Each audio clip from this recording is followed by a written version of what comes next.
Okay, carbon, fluorocarbon. Um, being in a tackle shop in the past, a lot of people confused about fluorocarbon, why you use it. Some people not big fans of it, but it certainly has its place, and it's um, fish will fish will their days varied, and if you can work out fishing, then you'll understand women. But fish will some days they'll go they'll go up a lure or whatever with vigor. Other days they'll be a bit, and then other days they'll just be totally shut down or very sensitive to light, etc. In regards to light refraction, and they all have varied means of vision. Maybe go into that later on. So I've got this lure here. I had Scoos make this lure when he was sort of first starting out, and John O'Twine was mentoring him, and he started making his own stuff. And I said, look, Scoos, make me a completely clear lure and drill a hole in it so I can put a chemical light in it so that light will refract out of it. And getting back to the carbon has low light refraction. So what happens is it actually absorbs light, and it's so when you've got species like trout, a lot of these species that feed on insects, etc., they are very sensitive to light refraction. And if you've got a line that's, say, on the surface or even below, and you've got light refracting out of that leader, it'll put them off, especially on those days where they're, half shy. It can be the difference between, it's the difference between a take and not a take. And carbon is thinner in diameter. It's harder. My first experience with carbon was in the UK when I met my bride, and I went to the UK, and she said, come meet my parents. I spent 6 months there, and here's me thinking that, the UK fishing. Anyway, I got there, and trout fishing's huge. They've got water bodies everywhere, and fly fishing's huge. And I went to the tackle shop, and then I saw this stuff, and it was fluorocarbon, and I was buying it for tippet for trout fishing on the dams, water bodies. There's other names, yeah. Anyway, so I bought this stuff, and I've gone out, and I'm using 2 and 4 pound carbon for these trout. Where being on dams, some people are like, these dams they're stocked with stockies. The stockies are, they're easy sort of thing. But what happens is the fish that are stocked in there, and they're all sort of, curlies, is nothing's under 5 pound. So they're 5 pound and up. They soon learn, they get educated. Fish have committee meetings. You get a water body. Fish will sit down, have a committee meeting, and work out what happened through the week, and they'll make decisions based on what's around. So they get smart really quick. Anyway, getting back to the carbon, I tie my tippets on, and off I go. And with the dam fishing, or I'm trying to think the other terminology, you're casting out quite often as far as you can, and you might have a CDC emerger with a buzzer underneath, or any eggs, all sorts of stuff.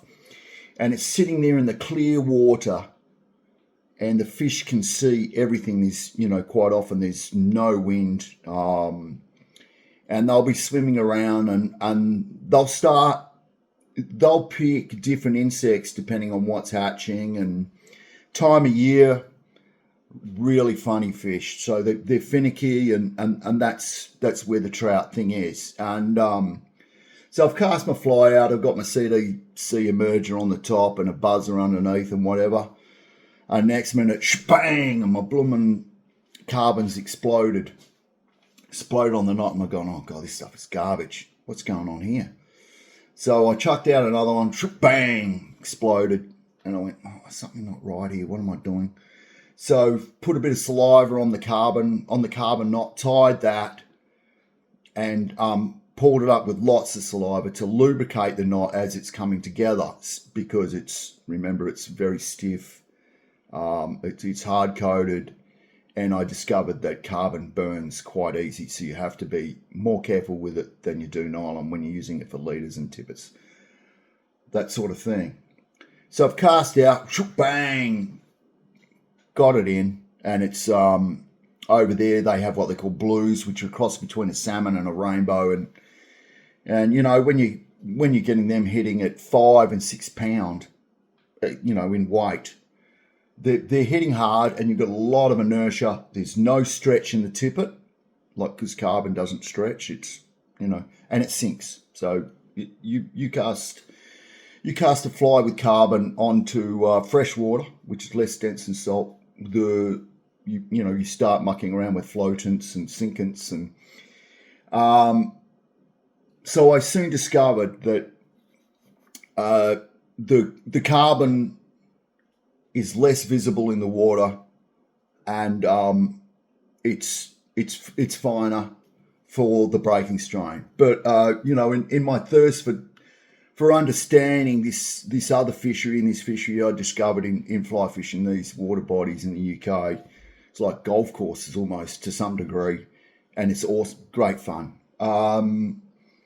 I looked up in the magazines, bought a couple of fishing magazines and looked it up, and there I am looking at the World Championships of fly fishing, and you know, they're using 1 pound tippets to catch these trout in the water bodies in the river. And what they discovered with carbon is that they could double the breaking strain on the tippet to 2 pound, and it made no difference because of the light refraction. You can upgrade your tippet, and you're still getting takes from the trout. So taking away from that, if you're going to use carbon, you can upgrade it to, you know, if the fish are finicky, you can increase the size and still get the takes from the fish. It's very stiff. It burns easily.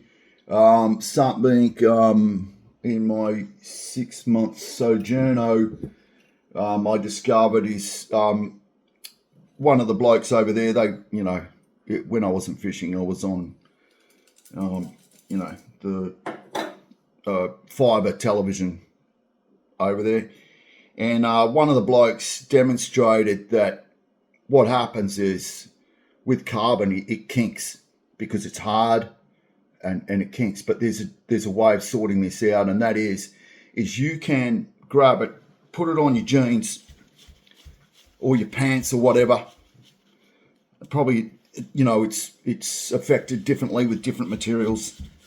Whiz it back and forth, and then the kink comes out of it. So if you've got kinky carbon, give it a rub on your jeans or your shirt. Nylon may not work as well, but you know, cotton and denim and that sort of thing seems to work really well.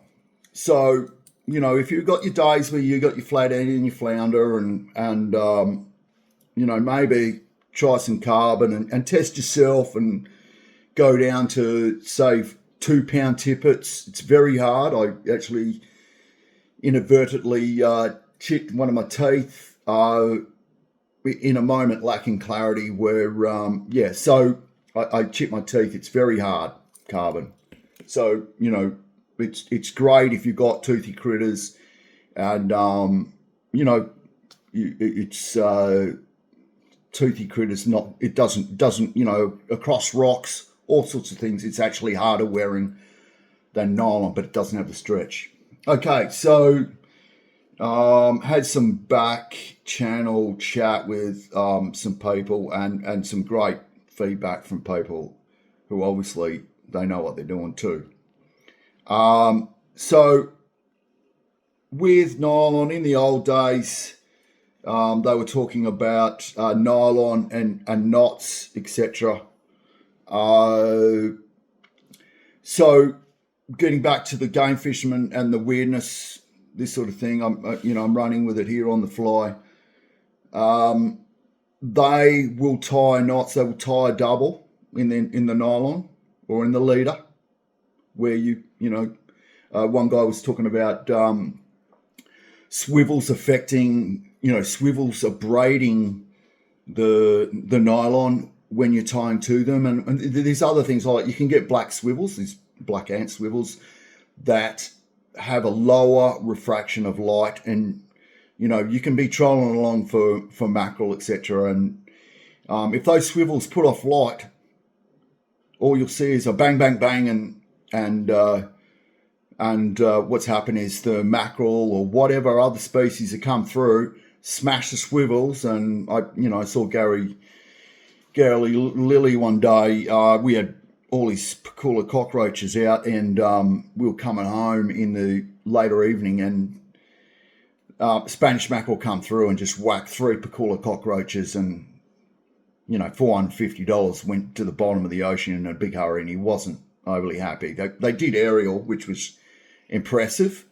So why are they tying these knots in double, etc.? Well, the old nylon, what we have here is, you can see I've just tied a Bimini twist, probably not 100%. Game fishermen would sit down there and probably tie that again till it's absolutely perfect. And a Bimini twist is 95 to 100% knot. The other game fishermen will tie plate, which is 100% knot, and then that'll go back to double uni, or in this case I've just tied an Albright, which knots vary. People use different knots for different breaking strains. This is a big topic. Spider hitches. I learnt quite a bit off Mike Roenfeld. He was saying that, I remember one day he mentioned someone in the shop, Mike said that spider hitches are actually quite good for lower breaking strains up to, say, I think it was about 4-6 kilo, maybe even 8. And then once they start going over that, then they start going Biminis, plates, that sort of thing to keep that breaking strain on the main leader. And then you go, say, this, a back-to-back uni or whatever. So what you've got is you've got 100% knot, 2 strands of nylon, and you're trying to meet the leader diameter, right? So you have 2 that, so that's a double. So all of a sudden you've got 2 strands of 6 kilo to 12 kilo. It makes 12 kilo to a 15 kilo leader, back-to-back unis. But remember, this line is stronger than this one. So you get 100% on this one, back-to-back unis on this, higher breaking strain line. All of a sudden, the game fishermen are trying to achieve 100% knot strength, get rid of all their swivels, so that they don't get belted by pelagics when they're trolling around their lures. And, if they're fighting marlin on low breaking strain line, these things go on for hours. That's heart in your mouth stuff, that is. It's great. I think one of the first times I ever used, started getting into this was I went dolly fishing out at the Fads with some guys, and they put me onto the Albright, and I've used a Harvey Albright, which is modified, and I've got the Bimini here, but spider hitch for a lot of things is pretty good as well. It all depends whether you're going for those records or not, and when you're fishing super light, that's what you want. You want that outcome. You want 100%. All the way through. I went out the back shed into the archives, and I found some pretest. As you can see here, it's got it's got the breaking strain there to show what it broke at, so that you know that when you go to claim a record, or if you're fishing a comp, that's what it broke at. And sometimes the comps, they'll specify this across the board so that everyone's competing on an even playing field. And of course, this is why we get the weird game fishermen coming in, and they're like my missus sending me down to get the milk at the shop. I'm going through the dates, etc. Well, the game fishermen are doing this. They're coming in and they're looking for the freshest line, and they'll check out where it is, what it is, and go shop to shop and look for the new stuff that's not impacted by UV, or they're trying to get away from UV impact, so that they got the best chance. It's the 1%. It's less than the 1%. This. I was saying game fishermen are weird. This is the weirdness that you see. Where was I moving on to? Right, so I've been through the carbon, fluorocarbon. I'll go over it again. Fluorocarbon, lubricate your knots, test yourself, go live. You can, flounder and flathead, they've sort of got the toothy teeth, and they don't tend to so much have the knives. Nylon's got stretch in it, which is good, and maybe I'll go over something else. I might go into furling, that sort of thing, in regards to giving stretch to fishing line, so that to carbon, so that you got the shock absorber. You want the shock absorber, test yourself, have a crack with your flounder, try some carbon, lubricate the knot, use a 4-pound leader if you want. Some of the guys, people go pure carbon, bring fishermen whole spool of carbon, because you get wind knots with braid, and if you're having problems with your braid on your spool, don't be scared to have your spool sit low with braid.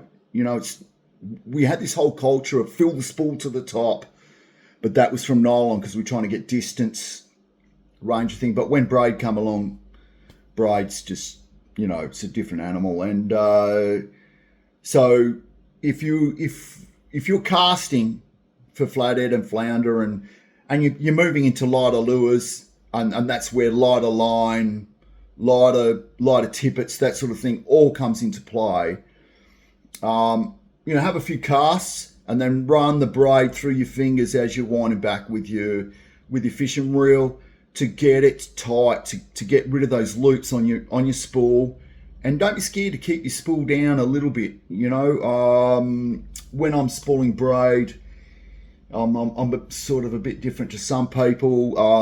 The shops will tie some mono on, and then they'll tie, say, a double uni to the braid to the mono, so that the braid sits up the top, and that's a good thing. Quite often I'll just buy a spool of braid to go on the whole spool, and I'll put gaffer tape underneath and tie a couple of wraps and a uni knot, and then wrap some more gaffer tape around it, and then wind the braid on to the spool. So if you're casting and you're casting in wind down the river, all the bays for that matter. I've caught a few flathead down at Geograph Bay and flounder chasing yellowfin whiting there on the surface, and flounder are hilarious when you're using surface lures. Flounder actually zigzag because of their eyes, so they're following the stick bait across the surface, and they're absolutely hilarious. You've got to sort of slow down and stop from them. They go bang and they'll hit the stick bait and zoom back down. And so test yourself, wind knots, wind in with the spool. Thank you for listening. Bye.